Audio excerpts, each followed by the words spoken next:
ఉగాది నాడు డబ్బు అప్పు ఇస్తే తిరిగి రాదు. ఉగాది నాడు ఎవరితో కూడా వాదించకూడదు. అలా వాదిస్తే సంవత్సరం అంతా వాదిస్తూనే ఉంటారు. ఏడవకూడదు, ఏడిపించకూడదు. సంవత్సరం అంతా ఏడుస్తూనే ఉంటారు, సంవత్సరం అంతా ఇతరులను గేలి చేస్తూనే ఉంటారు, హేళన చేస్తూనే ఉంటారు. జీవితం అంతా కూడా కంగాళిగా చేసుకునే అవకాశాలు పెరుగుతాయి.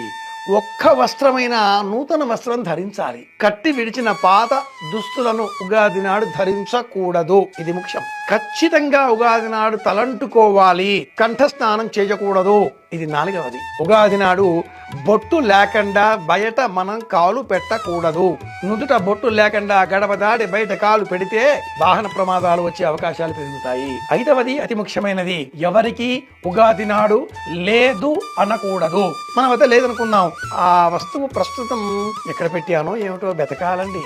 నిండుకున్నాయి, వెతకాలి, తర్వాత ఇస్తాను, కాసేపు అయ్యాక మళ్ళీ ఇస్తాను, ఇలా చెప్పవచ్చును. కానీ లాకేత్వం, దాకు కొమ్ము రాకూడదు.